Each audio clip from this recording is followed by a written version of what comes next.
Before making their final delivery on the books, the goers are all pulled aside as they were getting ready to watch everything go down again, as they find the dance of all the crates and all the goods to be, well, interesting to say the least. But this time they're told specifically to stay out of sight. When asked why, they were simply told that humanity has many different cultures, as they've seen before.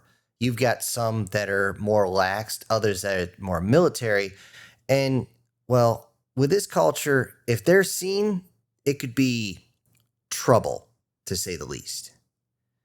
This culture does not view females as fully human, not even really as second class, essentially slaves, property. They even look at their children this way. When this was fully explained, Bitchon actually looks and says, "Why would you even do business with them?" The captain says, "The money is still good." Any other reason? Nah. They were then told if they were seen, there would be an argument at very least, and some of them might be shot at worst. This culture would look at attractive females as what's known as free use. Gulon and Slagon had no idea what that meant, but Bitchon actually had a chill run down her spine. They were also told that if they dressed in anything less than a full exosuit, they will, not might, but those on the ground will attempt to force themselves onto the three goers. Mentioning how unbelievably attractive all three of them are seemed to calm them down just a little bit.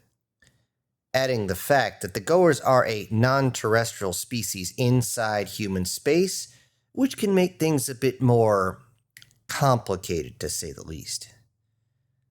Though enjoying the compliment of being attractive, they still don't understand. However, they do listen, and they stay hidden once they arrive onto this space station. From the observation deck, they pulled up a bunch of holo images as they watched the dance of boxes and crates continue. But they noticed something. There wasn't nearly as many, as though, even though the money was good, they weren't going to get much out of this. As the crates are moved, they notice something. The fire suppression system keeps firing out chemicals. They wondered about this, and they asked Betty and Veronica, and they were told this is halon, not something you want to breathe in. It keeps everybody back, and they could see that this is forcing the captain to return to the central panel to try and regulate this. They notice that this is going to be the first time something's actually busted on the ship. It seems as though he's getting more and more agitated every time he goes back. But every time he goes back, he only presses a few buttons, and everything just seems to calm, at least for a few minutes. As the last of the crates are being brought back on and being secured, an armed group arrive to check the manifest. The captain's outside to stop them before they actually walk onto his ship, as this is something that's normally not done. It's clear, even without being able to see them, just with the gestures, that they insist on getting on to the Midnight Pearl. It's clear that this is also a targeted inspection, as Gulon, being the little inquisitive one she is, actually checks to see what was going on with this inspection team. She was able to see that they had walked right past multiple docks, multiple ships, and went straight towards theirs. This was targeted for sure. She goes back and watches the captain talk, and twice the captain has to adjust the fire suppression system, seemingly getting more and more agitated, not only with those who are trying to actually walk onto his ship, even though they're not wearing armor themselves, but with the fact that the suppression system constantly keeps going off. Through the communications, they do hear the captain say something. He says, "See if you can fix that fucking system again." They're surprised. This is the first time they've heard actual anger come out of his voice. Robert immediately runs inside and goes straight to the panel. The girls are confused as they watch the monitors. They're even more confused about what they are about to see, but they don't ask any questions. They just watch. They watch as inside the bay, Betty and Veronica arrive just out of sight of the inspection team, moving along the walls in a strange pattern. They could see that the androids are holding multiple somethings in their hands. They're sneaking behind crates as though they don't want to be seen. This is odd. Why would there even be a void on the other side? That's a waste of space. Again, the girls watching don't understand, but they just have their eyes glued, not blinking. They watch. And just as the androids get behind a certain crate, in that same exact moment, the halon system once again malfunctions, spraying halon everywhere, making it impossible to see inside the ship itself. The crates are then opened, and the androids rush inside. They try to look closer. The girl's watching them wonder, what the hell is going on? Isn't that toxic? What's going on? Moments later, the androids run out, but they are not alone. They are bringing in 4 humans, 2 adults, 2 children, each of them wearing masks that obviously have some sort of oxygen going straight towards them, and they're rushed out of the bay and the cargo bay completely secured with that crate itself closed up. It's only moments later, Robert, in a full exosuit, steps into view, screaming, I got it, I got it, I got it, giving a thumbs up as the suppression system finally shuts off. He yells up that he had to disengage the entire system, but it's not going to go off again, at least it shouldn't. The inspectors see this, check their readouts to make sure they can still breathe the air, and push into the ship. Because of this, the captain is audibly and visibly angry.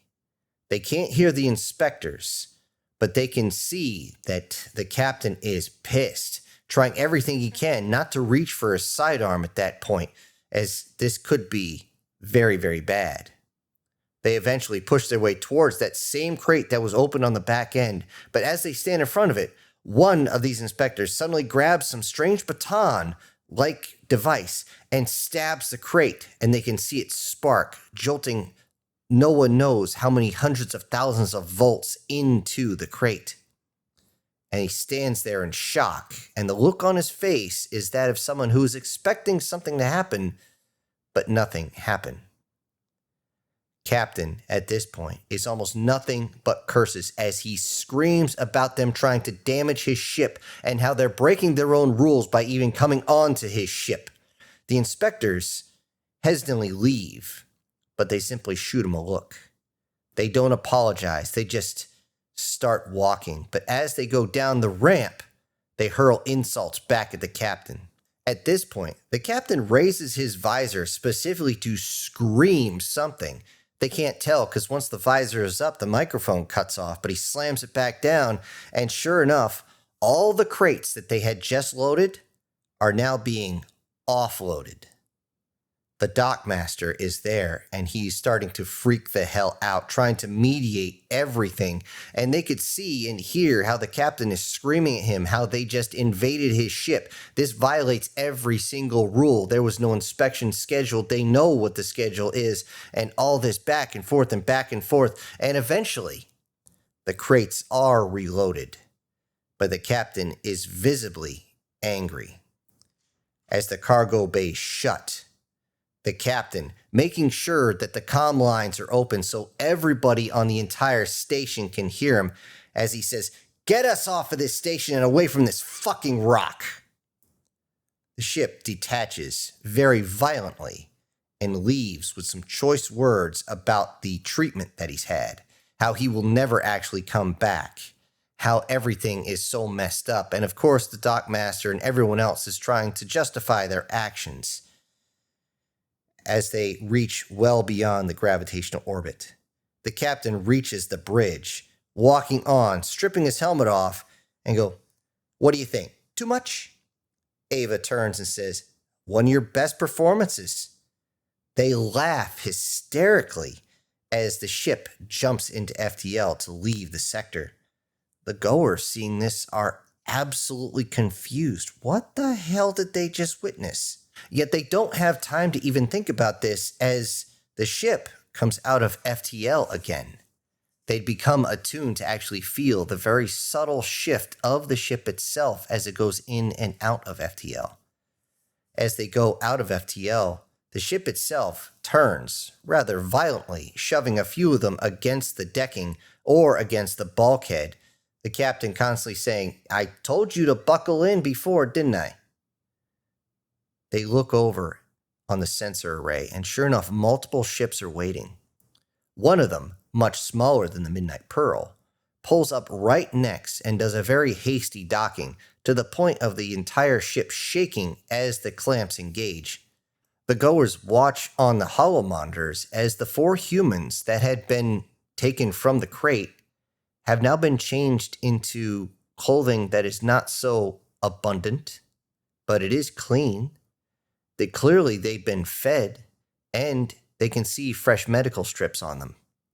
All 4 are hurried on to the awaiting ship, and as they get down the umbilical, it's pretty clear that they knew who they're meeting, as all 4 of them immediately run up and embrace the humans that were sitting there waiting for them.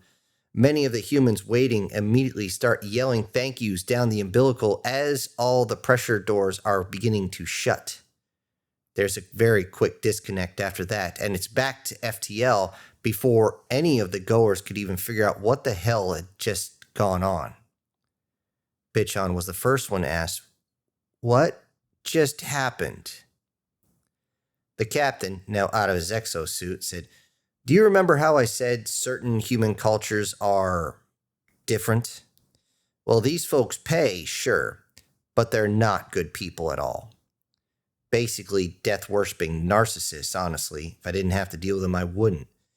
And so we help a few that want to get out. Perking up, Bitchon says, you smuggle humans? The captain spins around, looks at her, and says, everyone smuggles. Whether they know it or not, everyone smuggles. And the only ones that get caught don't actually know they're smuggling. They're usually set up as patsies anyway. Bitchon immediately snapping at them, How did you do that? And how did you time the fire suppression system when it was breaking? Ava started laughing hysterically, catching their attention, saying, there's not a single thing wrong with the system. That was all for show. Though we did luck out with one of them. Bitchon saying, which one do you refer to? Ava saying, originally we could only get 3 of them off, but one of them didn't want to actually come with us because she kept saying, not without my daughter, and we lucked out big time. So instead of only getting 2 out of there, we got 4 this time, which, well, we count that as a win.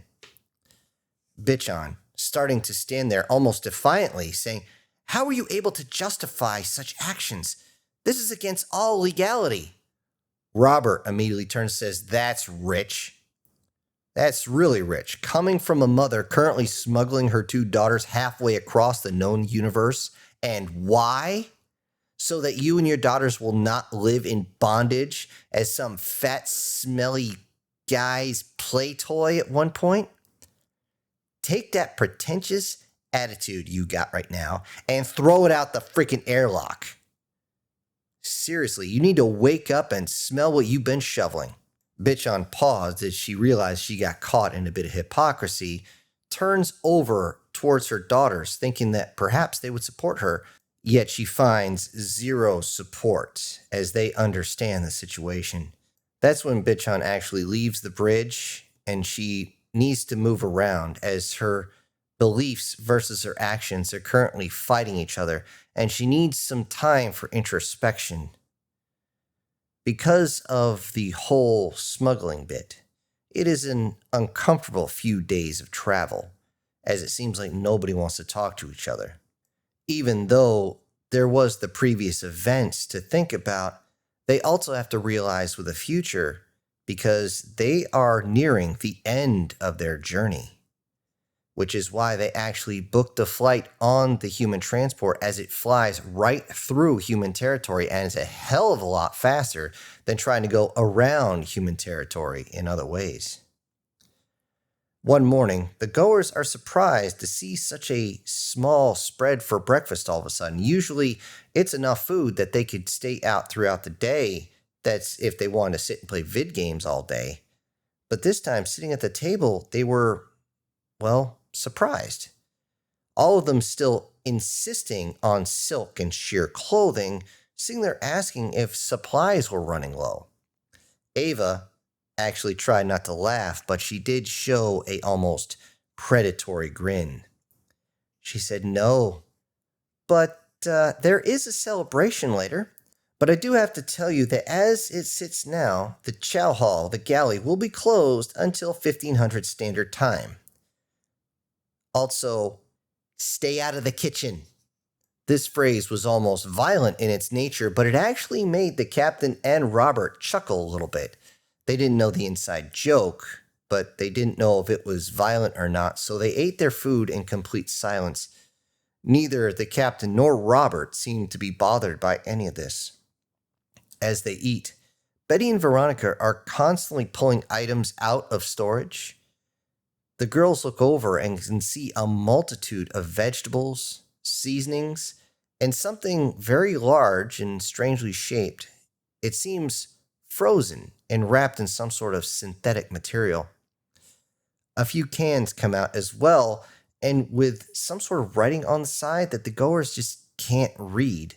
They know it's food, they just have no idea what it is. The day itself continues as the goers joining the captain in the gym. Gulan actually walking up saying, "Excuse me, Captain, why are you focusing on so much cardio? Don't you usually perform strength training at this point of the day?" The captain, trying not to smile and show his teeth as that tends to actually scare the girl, says, "Oh, it's nothing to worry about. I'm just working up an appetite as best I can." He actually challenges the goers to a game of racquetball, a 3-versus-1 game of racquetball.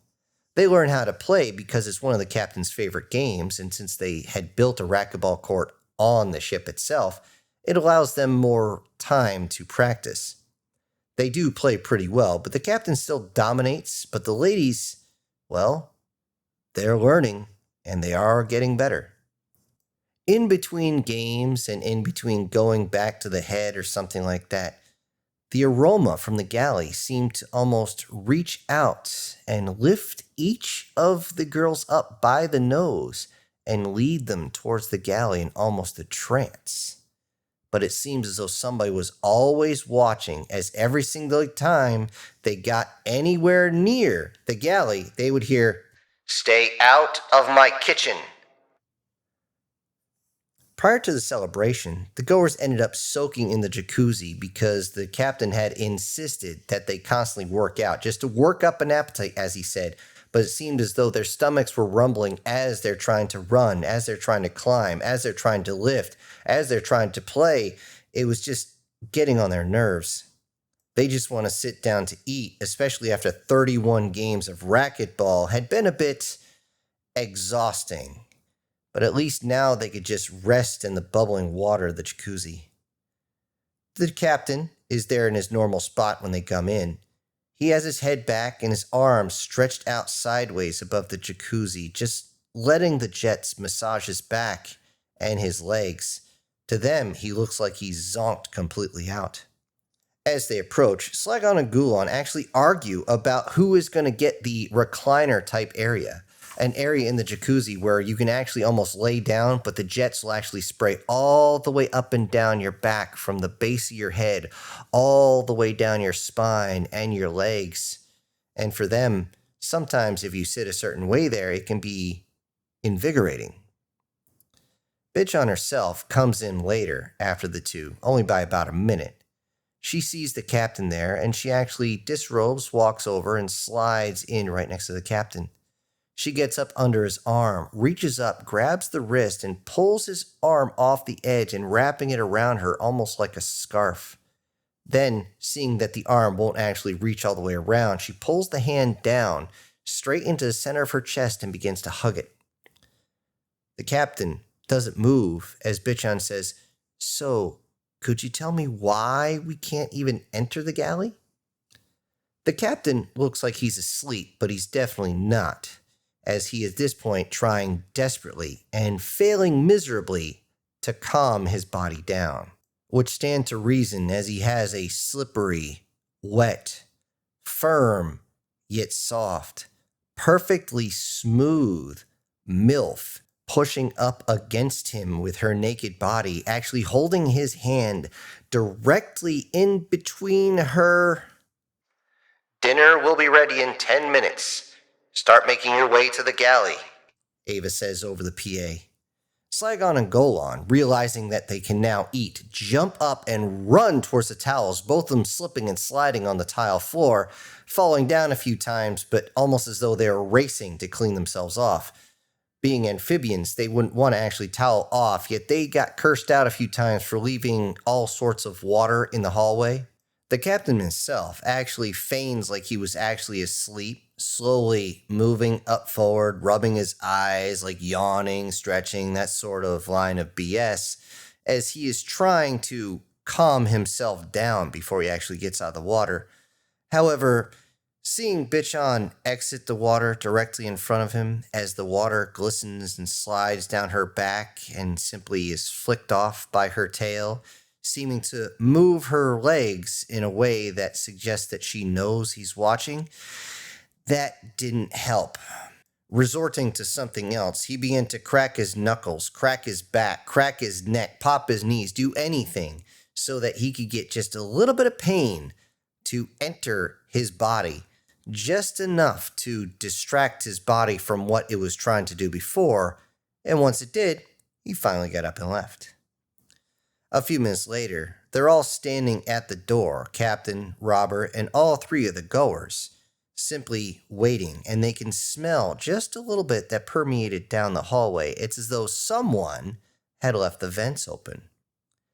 As they open it, Robert looks over to Ava, seems to look down at her as she's wearing a strange apron, immediately lifts her up, and then holds her in close and seems to be trying to stick his tongue all the way down her esophagus. Gulan actually looks at them both and with those simple kid inquisitive eyes says, "Why are you so enthralled with each other?" Robert finally broke away and said, Oh, that's right, I forgot. You can't read this," as he motions towards the apron that they can't read because it's in standard human English that says, "Kiss the cook." This would have distracted them more. However, what distracted everyone was the spread of food, which was exceptional. As each of the goers sat down, they started to reach over to try and dig in, but the captain held up his hand and said, "Whoa, easy," as he stood at the end of the table. Before that, he reached over, grabbed a couple bottles of what they found out to be wine, and begins to pop them open. He also says while he's pouring, "Before you begin, you all asked, why this celebration? Well, here's to let you know. On Earth, our homeworld, we have what you know as rotating seasons. At the end of the growing season, for many areas of the world, there is the harvest season, where there is a mass abundance of food. Because of that, it is customary to hold a festival, not only to enjoy the harvest and fatten up before the winter comes in, but to also be grateful for the bounty that will sustain your population for pretty much the rest of the year. Now, many cultures, many different cultures, not all of them, but most of them, have a type of harvest festival. Yet the most common name that we use, you may have heard of this, is Thanksgiving, where we give thanks for the bounty and also all the bounties that life has given us. Even though we are out here in the stars, we keep this tradition alive, because without the tradition, you start to lose your place in your own culture. And now, without further ado, let's dig in. Saigon immediately stands up and reaches for the yams, but slips a little bit and falls almost forward into the yams because the weight pretty much pulls her forward. The captain, trying not to laugh, says, "I didn't mean like a shovel. Calm down, there's plenty." As they eat, everyone compliments Veronica, Betty, and Ava for making so much wonderful food and such a massive meal. As they eat, drink, and joke, the captain has to explain that the main protein source on the table is what's known as a turkey. When they were asked why don't they actually simply raise them on the ship, he simply says, "Yeah, we don't want to do that. We'd rather have chickens." When asked why, Robert snapped up and said, "Turkeys are just mean." This got the humans, at least, to crack up. As the goers continue to eat, eating slowly so they don't overfill themselves too fast, they notice something. And it kind of surprises them that the captain will just simply stop what he's doing, place his fork and knife down, and reach over towards this turkey thing and simply cut off a fresh piece for them each and every time. Each time, their mouth seems to water as the juices come out of this bird with every single slide of the knife. This was a surprise, but there was confusing things too. As though everything else was made from scratch, this strange thing they called cranberry sauce was still in the shape of a can. When asked why, they were once again told tradition. This confused the goers, but the humans simply laughed at the idea. Even Betty and Veronica got a chance to enjoy the meal as they can process food into power instead of just recharging themselves. They also said how they received upgrades that actually have taste buds, and they were so thankful for them. Yet when they were asked when they got the upgrades, both Betty and Veronica answered simultaneously, a year before Bernadette was... And they paused. The two androids realized that they might have stepped on everything, looked over at the captain, and he simply waved, saying, "It's fine." The two androids spend most of the meal discussing quantities of spices and cook times as though they're trying to gauge everything so they can make it even better the next year. When the meal was over, which took well over an hour and a half, no one wanted to leave the table. Everyone just felt so heavy that they just didn't want to move. Gulan was the first one to really mention this. She says, "I don't understand. Why am I so tired?" Ava, trying to actually hold herself up and loosen her belt just a little bit, saying, "Oh, it's the tryptophan, my dear. The turkey has it. There's some of it in there. And trust me, we're all feeling it. You notice no one wants to stand." Slagon, the little glutton, had actually filled up so much that she had leaned over on the table and was now falling asleep. She had to be supported by her mother because she was about to slide all the way off the table and onto the floor. The captain, seeing this, walked over, picked her up, and carried her back to her room. Robert, seeing this, immediately walked over, picked up Gulan because she didn't want to get up either, and carried her as well. Yet as they were walking down the hallway, Gulan fell asleep in Robert's arms, just that quiet, almost silent snore. They placed them into their beds and went back to the galley. And once back, they began to clean up. Bichon, hardly keeping herself awake at this point, was told just to relax. She's a guest and she can just enjoy the feeling of being so full. Yet, she fell asleep in the chair with her head tilted all the way back before they even finished cleaning up. The captain turned to Betty and Veronica and said, "Can you handle the rest? I gotta take care of this, and you know what? I just realized that son of mine and his girlfriend, why did they just skip out on us like that?" The androids simply looked at each other and gave that standard female smirk as they thought of something dirty as well. "Ah," the captain said. "Then, yeah, you guys can handle the rest. Come get me if there's an issue." The captain just walked over, picked up Bichon, which, to his knowledge, weighs just about nothing, and carried her back to her cabin. He brought her in, and she was just about wrapping all the way around him, but so tired that she didn't hold on very tight. He placed her down, had to remove any restrictive clothing, which he told her about before, pulls the sheet over her, and then realizing that the sheet was not the standard cotton they were used to, he actually whispers, "Satin, of course it's freaking satin." He was about to leave, but as he just got to the door, he hears Bichon making noises. He turned back, worried that she was trying to contact him for something, worried that she might be in distress. Maybe she's having stomach problems from eating so much. And as he walks over, he realized she's not leaking any blood. She's not leaking any fluid. What's going on? He pulls out a small medical device and scans her really quick. The holographic display comes up and his eyes go wide and he looks in closer at it and he starts chuckling. He chuckles because the readout reads that she is in a very enhanced state of arousal. Trying desperately not to laugh so he doesn't wake her up, he very quietly leaves.